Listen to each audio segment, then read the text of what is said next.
èyí ni àwọn àkójọpọ̀ ìròyìn orílẹ̀-èdè nàìjíríà lọ́sàn-án òní. kábíyèsí ọba aládé olùbàdàn ti ìlú ìbàdàn ọba akínlóye owólabí ọlákúlẹ́hìn ló ti rawọ́ bẹ̀bẹ̀ síjọba àpapọ̀ orílẹ̀-èdè wa nàìjíríà àti ààrẹ orílẹ̀-èdè ìyá rẹ̀ bọ́lá ahmed tinubu wípé kí wọ́n dákun kí wọ́n dábọ̀ kí wọ́n jẹ́ kí àṣẹ kó dúró lẹ́nu àwọn lọ́balọ́ba lórílẹ̀-èdè yìí pàápàá jùlọ ní ilẹ̀ yorùbá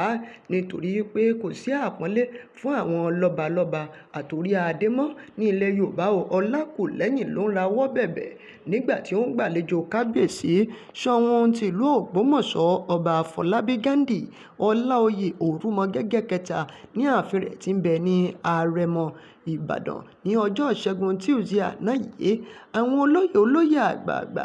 nílẹ̀ ìlú ìbàdàn òun náà ni wọ́n wà níbi ayẹyẹ àti ibi ìpàdé ọ̀hún náà.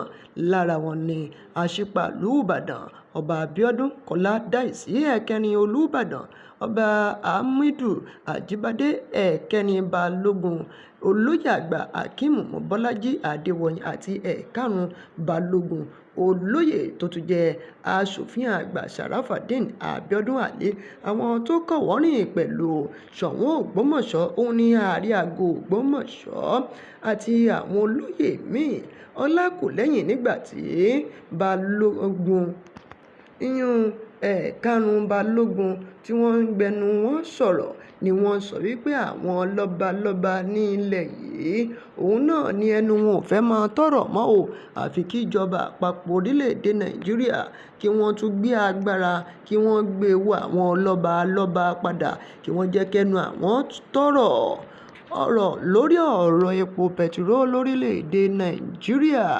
àwọn alágbàtà epo bẹtiró mẹ́ta ọ̀tọ̀ọ̀tọ̀ kan lọ́mà tí ní kójú má rí bí gbogbo ara báyìí òun náà ní oògùn rẹ̀ ni wọ́n ní àwọn mẹ́ta yìí ni wọ́n ti pawọ́ pọ̀ láti lọ ra epo bẹtiró nílẹ̀ òkèèrè kódà 141 million litres ni wọ́n sọ pé ó ti wà lórí omi tí wọ́n ń gbé bọ̀ fún wọn báyìí o. wọ́n tètè gbé ìgbésẹ̀ nígbà tí wọ́n rí wípé kò sọ́jọ́ ọ̀la kankan lórí ọ̀rọ̀ tó ní ṣe pẹ̀lú epo bẹtiró nígbà tí kò sí àsọyépọ̀ láàrin àjọ tó ń rí sí ọ̀rọ̀ epo bẹtiró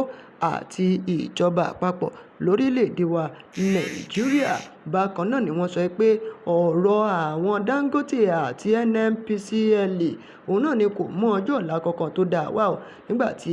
ilé epo nnpc ti sọ wípé àwọn ń ra jálá epo kan ní ẹgbẹ̀rún kan náírà láti ọwọ́ ilé ìfọpo dangote wípé bó wá ní káwọn tí wọ́n jẹ́ alágbàtẹ̀pọ káwọn fi ojú sí. ní ìpínlẹ̀ èkó àwọn ará ìpínlẹ̀ èkó wọ́n mà ti bẹ̀rẹ̀ sí ní fẹ̀hónú hàn fún iléeṣẹ́ tó ń pèsè iná ẹ̀lẹ́tíríkì ní ìpínlẹ̀ èkó. àwọn ará agbègbè ajégúnlẹ̀ tí ń bẹ níjọba ìbílẹ̀ ajérọ̀mí ìfẹ́lódùn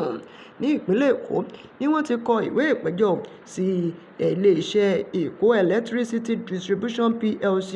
lórí bí wọ́n ṣe ń gbé owó gegere wá fún wọn lójoojúmọ́. àwọn ará agbègbè yìí náà ni wọ́n fi ìfẹ̀hónú wọn hàn lọ́jọ́ ìṣẹ́gun tuesday àná yìí nígbà tí wọ́n ń fi ọ̀rọ̀ yìí tó ẹni tó jẹ́ olórí àwọn iléeṣẹ́ ọ̀hún náà létí yan arábìnrin Rekiat Momo wípé owó tí wọ́n ń gbé wá ti pọ̀ jù bí kan máa gbé 150,000 wá ní gbogbo ìgbà àwọn ò sì lè gba eléyìí mọ́ra mọ́ náà ló mú wọn fi ìfẹ̀hónú wọn wọ̀n.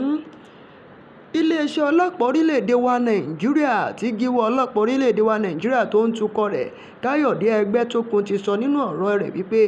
àwọn ti rọ́wọ́ tó àwọn ògbóǹtarìgì tó jẹ́ wípé iṣẹ́ táwọn ń ṣe ó náwó ìbọn nínú àwọn tí wọ́n ti rọ́wọ́ tó òun náà ni wọ́n ti tó 300,000 270,000 suspects òun náà ni wọ́n ti rọ́wọ́ tó láti bí oṣù mélòó kan sẹ́yìn gẹ́gẹ́ bí ìròyìn náà ti fìdí ẹ̀ múlẹ̀ láti ọwọ́ ẹni tó jẹ́ alukoro fún iléeṣẹ́ ọlọ́pàá lórílẹ̀‐èdè yìí olúmúyìwá adéjọbí bó ṣe fi léde lórí ìkànnì ìbánidọ́rẹ̀ẹ́ x rẹ̀ náà ló sọ pé àwọn rí àwọn wọ̀nyí mú o látara àwọn iṣẹ́ láabi eléyìí tí gbogbo àwọn wọ̀nyí tí wọ́n ń ṣe tí wọ́n sì rọ́wọ́ tó wọn ní gbogbo ìwà láabi ọ̀hún. ó ní àwọn kan ni wọ́n jẹ́ ajínigbé àwọn kan adigunjalè àwọn kan tó sì jẹ́ alọ́nilọ́wọ́gbà iṣẹ́ tí wọ́n ṣe àti ajínigbé agbénipa. Ọwọ́ ọlọ́pàá ẹ̀ka ti ìpínlẹ̀ Bauchi ti bá arákùnrin kan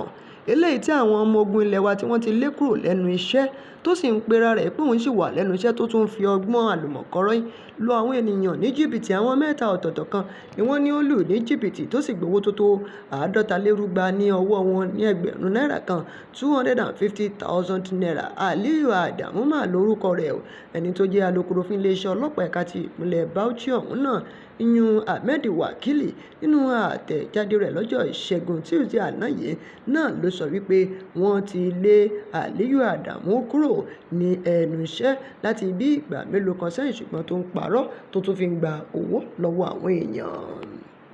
Àwọn ìròyìn àpapọ̀ orílẹ̀-èdè wa Nàìjíríà tó jáde fún àsìkò yìí òun náà nìyẹn. Má gbàgbé láti darapọ̀ mọ́ wa lórí àwọn ìkànnì yìí.